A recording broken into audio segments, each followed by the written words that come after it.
Hey everyone, welcome to another episode of Conversations with Claude. My name's John. I'm the head of developer success here at Trilitech, working on the Tezos ecosystem. And I have with me here the man, the legend, Claude, and I'll let him introduce himself before we dive in. Hello everybody, I'm Claude. I'm the developer advocate at Trilitech. I've been working in the Tezos ecosystem for the past 3 years. Brilliant. Great to have you, Claude. So as always, I like to check in a little bit with you on some of the travels that you've been doing. I know that you were away last week, I think it is, Yes. to Austin. Maybe tell us a little bit about what you were doing and what happened. Yeah, so last week I was in Austin for Consensus. So it's a big conference for blockchains in general. So there were a lot of people representing different blockchains. And so I was in Austin, well, first to represent Tezos, but also to take part in different meetups, different gatherings of people. So to talk about Tezos, but also like to spy a little bit on the other blockchains and see what they do Yeah. and which good ideas we can steal from them, or we can adapt and improve Yeah. to bring to Tezos. So it was very interesting to meet all those people. So I met a lot of people from other ecosystems, but I also met a lot of people from the Tezos ecosystem. So for example, Tezos Commons. There were a few people from Tezos Commons in Austin. Of course, Emmanuel from Tezos Texas. So yeah, there were a lot of different people and a lot of different experiences. So it was really really interesting to be there. Awesome, and great shout out to Tezos Commons and Emmanuel for helping us organize a meetup as well. How did that go, the Tezos meetup? Yeah, so the meetup was really really good. So we had a lot of people. There were around 50 people who came. Awesome. And the location was great. Emmanuel picked up a really great location for that. And the thing that was interesting about this meetup is that it was organized at the same time with another meetup that was more like tech related. So there were tech people coming, and they already knew a little bit about Tezos, but they were also very curious about our blockchain. So yeah, we could talk with them, also talk with different people who had ideas that they wanted to build on Tezos. Of course, there was that one guy who wanted to mix AI and blockchain, and that's very trendy at the moment. So, but yeah, he had like a great idea about how to do that. So we talked together. So yeah, I think the meetup was a success, and there were like very interesting people and very good questions and very good feedback. That's great to hear. So I think kind of off the back of that, we thought, talking off air a little bit earlier, we thought about maybe making this episode a bit more around DeFi. There's been some interesting things happening in the DeFi space of late. And maybe we can start off with just an introduction to DeFi on Tezos. What does the landscape look like at the moment? And yeah, we can talk from there. Yeah, so DeFi on Tezos. So it's still, I mean, it's been around for some time, but it's still the very beginning. So there are different projects, like big projects that are on Tezos. So for example, at the moment, we have Plenty, which is a platform that offers different services. So they have an exchange. They have also different type of financial services. And there was a major update a few months ago.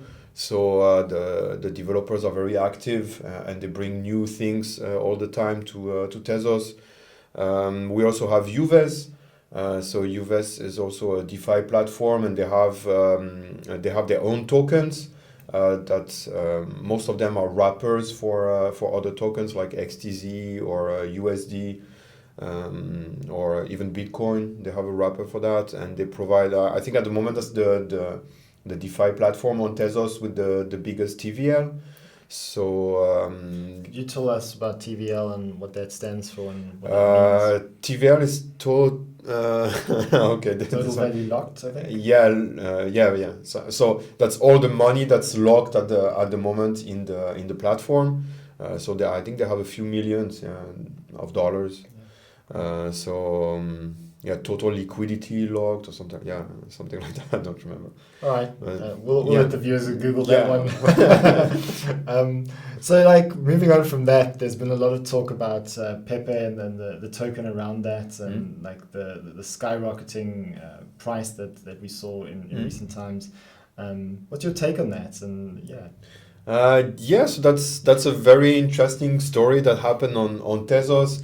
So there was that Pepe token that was created on other blockchains. So for example, on Ethereum, on Binance chain, and so Pepe is like that frog character, and that's very funny. And so someone created the same contract on Tezos to have a Pepe token. There was a little bit of drama around the creation of the contract, and a lot of things happened really quickly. So the creation of the contract, and then people created also a DAO around the contract, created different interfaces to interact with the contract or with the DAO.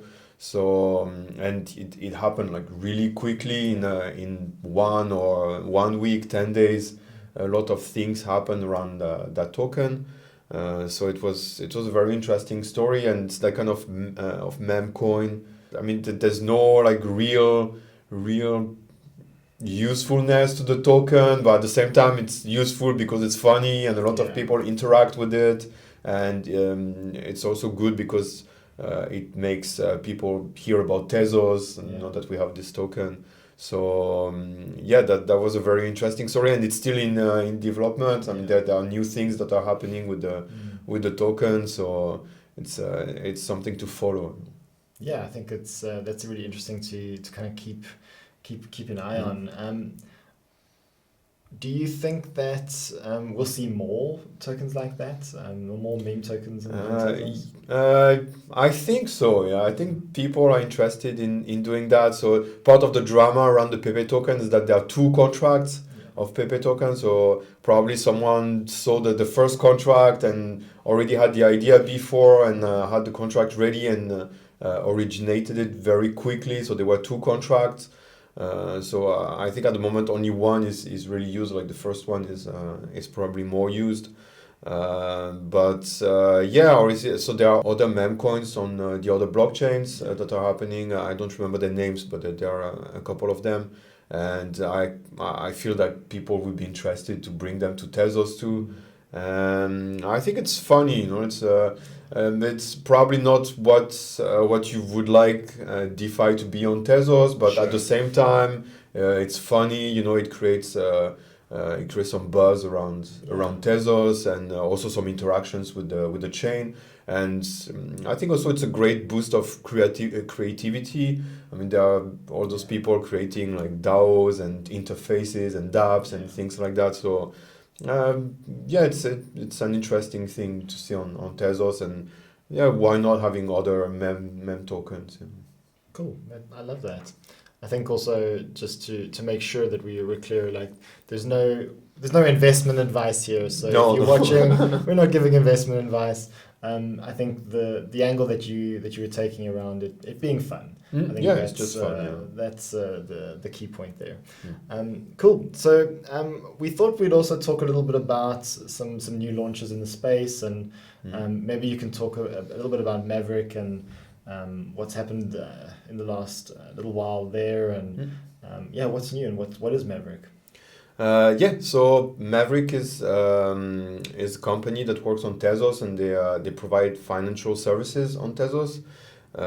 So it's built by the guys from Tezos Israel, and so a few days ago they launched a new DeFi platform that allows lending and borrowing of tokens. So at the moment it's on Ghostnet. But it's ready. You can play with it. You can test the interface and see how it works. What kind of services they are providing. So I tested it yesterday, and the interface is really good. One of the things that I love the most about interfaces from Maverick is that little loader. So when you're waiting for the transaction to be baked.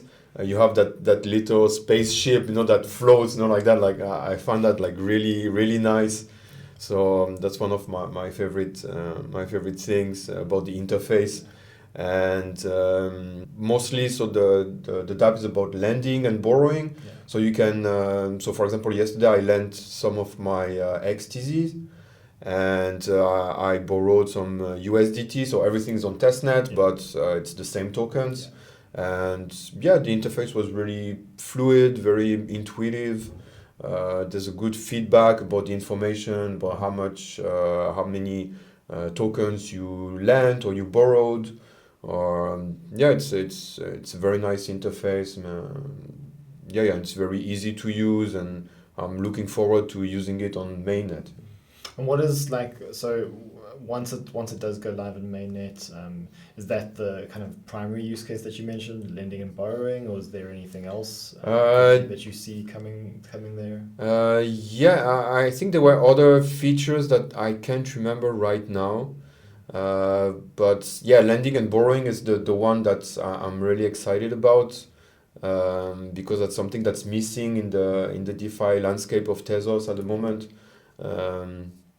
And it's very good to have something like that, because sometimes you want to get a type of token, but you don't want to sell. Like for example, you want to get some USDT, but you don't want to sell your XTZ.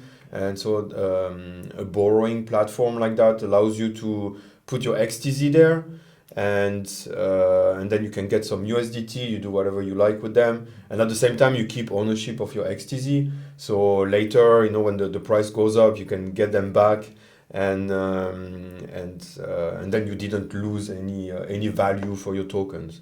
So, and that's a service that's very common on other blockchains, for example on Ethereum.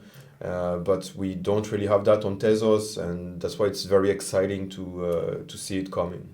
And did they give any indication of what the next steps are, or when they'll be moving that to mainnet? I didn't see it in the tweet. I don't remember on the Medium post if they were saying anything. But in general, that kind of product, you want to test it as long as possible on testnet, just to make sure that everything works, that there are no bugs. Plus, I think it's very cool that they put it on testnet first, so they can have feedback from regular users. So from people like you and me, we can mess with the interface and see what's not working and give them feedback, instead of just testing it internally and then releasing it on mainnet. So yeah, it's very cool to have it on testnet, to be able to play with it, see what they're going to offer when it's going to be on mainnet. And but in general, that takes some time, like to test it and to make sure that first that the interface works as it's supposed to, and also that the contracts behave properly.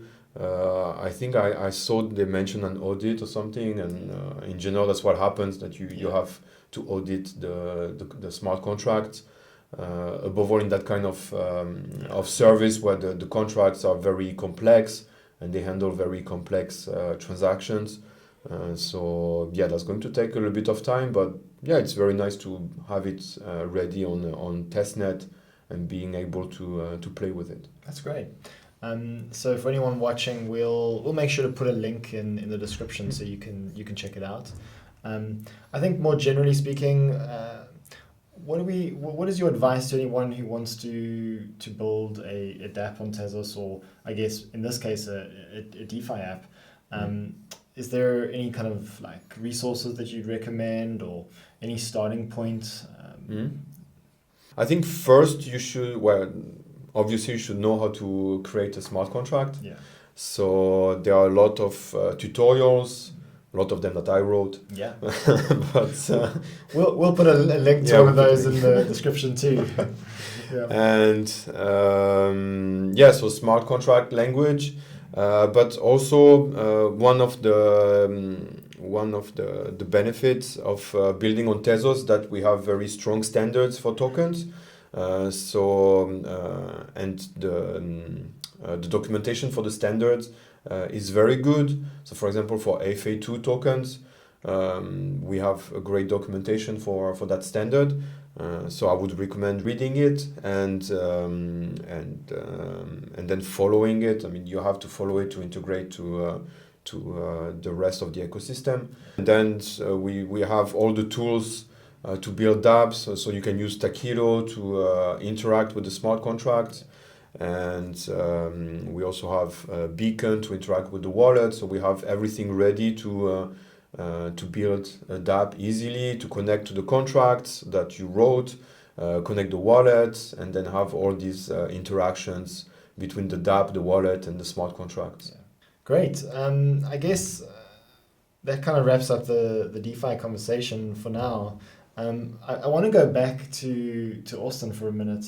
So obviously you went to Texas, and I think you know where this is going. So how were the tacos, and where did you go? Tell us a bit more about that. I'm sure everyone wants to know. Yeah, so the tacos were amazing. That's great. Yeah, so I had tacos like almost every day. And I tried different places, and they were all of them were a little bit different. Yeah. So they had different kinds of tacos. I tried one in Austin that later I learned that it's pretty famous in the city. It's called Velvet Taco, and it was really interesting. Like they had a wide choice of tacos. I tried something like with chicken and blue cheese. that was amazing. And there was another one I tried a little bit later with paneer. Yeah. So you had the full spectrum. I wanted to try like different things that you cannot find in London. That's amazing. I also had like more traditional tacos. But of course the tacos in Texas, they're soft shell. I mean, like, don't tell people in Texas, that you want like that crispy shell, because that doesn't exist. Yeah, that's amazing. So only soft shell, and like the tacos were great. Yeah. Great. And did you meet anyone new that was interesting, or did you catch up with anyone that you already knew?